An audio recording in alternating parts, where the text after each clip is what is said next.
Okay, we just finished natin yung church. Okay. Ngayon ay punta tayo sa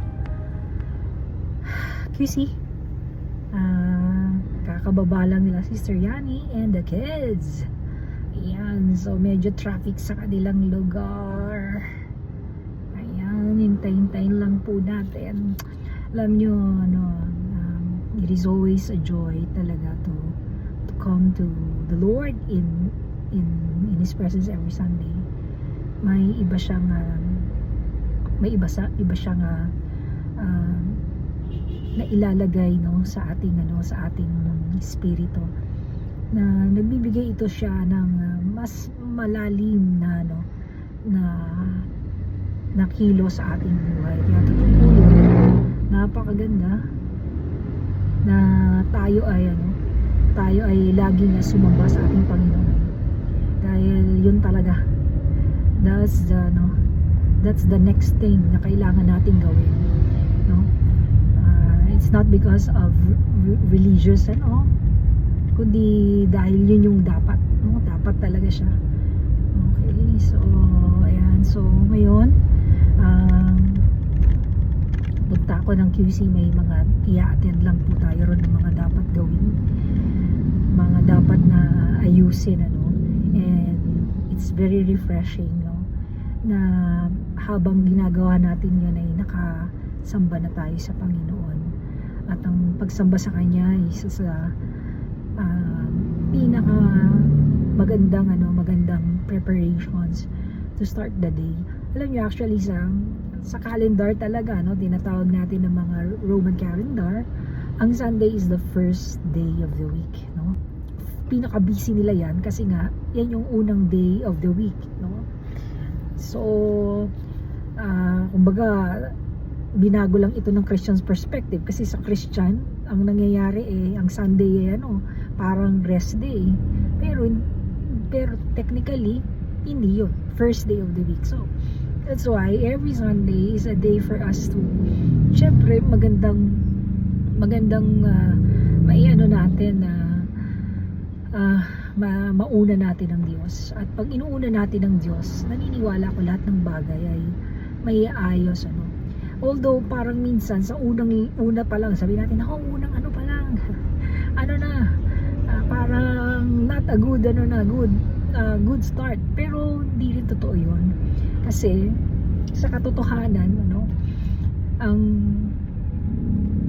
kahit bad ang situation mo, kahit na unang day is bad day, if you see in the perspective of the will of God, ang will kasi ng Panginoon, tandaan natin, hindi yan nakabase dun sa good things lang ng buhay, nadala ng buhay. Nakabase yan sa paano natin tinatanaw yung kalooban ng Diyos sa araw na ito. At kung bad day ka, bad week ka na tinatawag natin, look at it as may purpose ang Diyos. At yung purpose na yan always for our own good. Kaya nga may tinatawag tayong si Joseph, di ba? Hinarap niya yung mga kapatid, after so many years na binenta siya as a slave, at nung nakita niya, sinabi niya sa kanyang mga kapatid, nung nakita niya after many years, anong sabi niya? Although the evil meant it for evil, but God meant it for good. Everything nasa Panginoon, He can turn it around. May siya, may tinatawag tayong parang reversal mode ng Panginoon. At sa reversal mode na yon,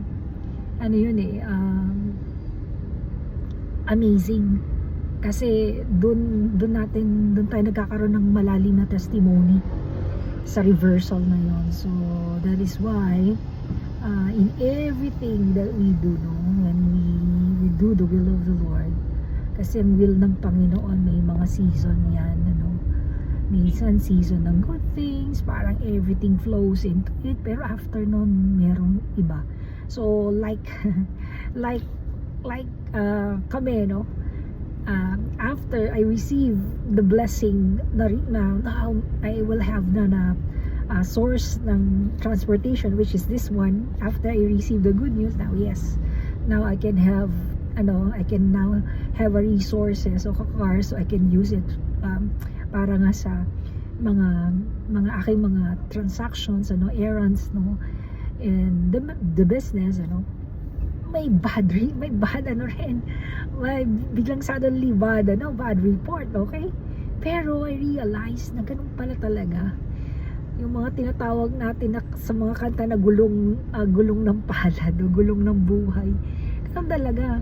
You will experience good, at the same time you also experience bad. But when bad things happen, don't always say na wala ang Diyos, kasi kung totoong ang Diyos ay nasa atin, sa lahat ng pagkakataon sa buhay natin, magbagay siya ay Diyos na mabuti at at gagabayan niya tayo, tutulungan niya tayo, sasamahan niya tayo, at magtiwala lang tayo, magtiwala lang tayo doon sa na yun, doon sa ganoong klaseng